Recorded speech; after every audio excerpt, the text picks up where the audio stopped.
बहुत कुछ है आपके पड़ोस में, इधर ये बैठे हैं वरुण जी, इनके पास बताने के लिए बहुत कुछ है यस बैंक को लेकर। वरुण जी बताइए। तो अनिल जी, जैसे कि आपने कहा कि अगले हफ्ते फोकस में रहने वाला ये बैंक है ना, और इसके लिए फोकस में रहेगा क्योंकि काफी बड़ी सप्लाई जो है वो इस बैंक के शेयर्स की आ सकती है। अब दरअसल जो 3 साल का लॉक इन पीरियड बैंक्स का था, कौन से बैंक्स का, जिन बैंक्स ने इस बैंक को सहारा दिया था जब ये डूब रहा था, यानी कि SBI, HDFC, ICICI, Axis, Kotak, इन सब ने पूंजी डाली थी इसमें।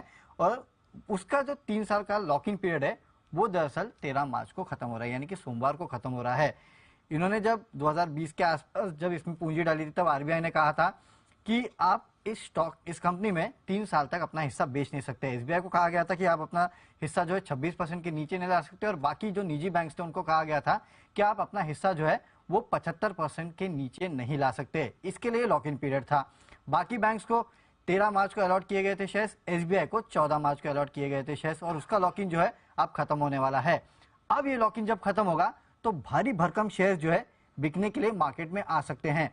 करीब 900 करोड़ शेयर्स है जो कि मार्केट में बिकने आ सकते हैं, यानी कि कुल इक्विटी का अगर आप देखेंगे तो 31% के आसपास की जो इक्विटी है वो अब फ्री हो जाएगी बिकने के लिए, यानी कि ये जो बैंक्स है इसको बेचने के लिए पूरी तरह से तैयार हो सकते हैं। और वैसे भी हम सुन ही रहे थे कि किस तरह से एसबीआई अपना हिस्सा जो है वो यहाँ पे घटाना चाहता है। इनफैक्ट आपको याद होगा कि जब एसबीआई ने हिस्सा लिया था 48% के आसपास का था, उसके बाद एफपीओ आया तो हिस्सा घट के करीब 30% के आसपास हो गया।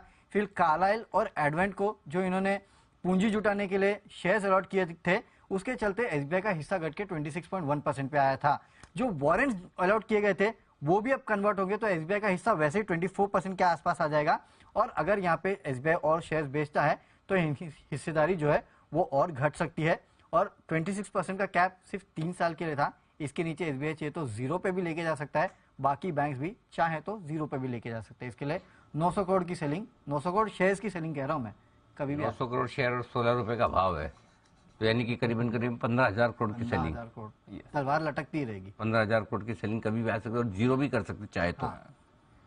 और उनकी कॉस्ट तो 10 रुपए है, आज 16 रुपए 6 रुपए तो बन ही रहे हैं। 60%, 3 साल में 60%, 3 साल में 60% तो एफडी, एसबीआई की एफडी पे भी नहीं आता।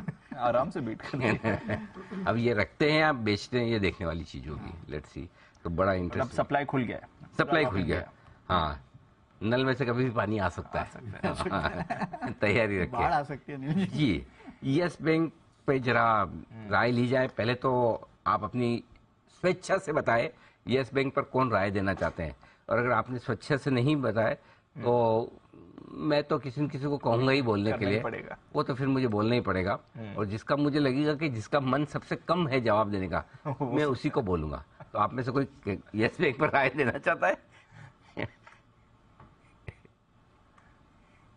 जी धर्मेश जी, आपको पहले बोलना है। इसका मतलब ये नहीं कि आपका मन नहीं है राय देने का, लेकिन आप एकमात्र फंडामेंटल एक्सपर्ट है, तो मेरे पास दूसरा ऑप्शन है नहीं, तो आपको तो देना है। इसका मतलब ये टेक्निकल एक्सपर्ट सब इधर उधर देखना शुरू न करें, मैं आपके पास भी आ रहा हूँ। जी, पहले धर्मेश जी से राय ली जाए।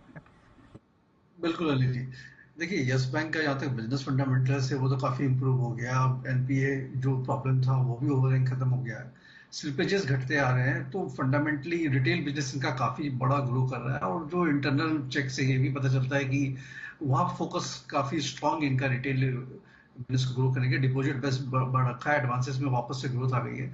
तो फंडामेंटली तो हर बॉक्सेस अभी यस बैंक टिक करता आ रहा है। अब रही बात ये शेयर सप्लाई ओवरहैंग की, जो लॉक इन पीरियड खत्म हो रहा है, तो अनिल एक बात तो क्लियर है कि ये मार्केट सेल तो होगा नहीं। अगर एसबीआई को एग्जिट लेना है, कोटक को लेना है, आईसीआईसीआई बैंक को लेना है, किसी को भी एक्सेस को लेना है इससे, तो वो मार्केट में तो आके बेचेंगे नहीं। ये तो होगा ब्लॉक डील या फिर ऑफ मार्केट प्लेसमेंट के थ्रू ही एग्जिट होगा, कोई और नया आएगा और ये चेंज ऑफ हैंड्स होगा, चेंज ऑफ गार्ड होगा। तो मुझे नहीं लगता है कि इसके कारण स्टॉक प्राइस में कोई करेक्शन आएगा। और 2-3 साल के वैल्यूएशन के हिसाब से बात करें तो मुझे लगता है कि 13-14 रुपए का अभी बुक वैल्यू चल रहा है, इसमें 1-1.5 रुपए का आप इजाफा मानो 3 साल से, तो 15-16 के आसपास होगा। And in light of the new yes bank जो भी हम लोग देख रहे हैं, जो ग्रोथ ट्रेजेक्टरी देख रहे हैं, 28 से 30 रुपए का भाव इसका जा सकता है नेक्स्ट 2 ईयर्स में।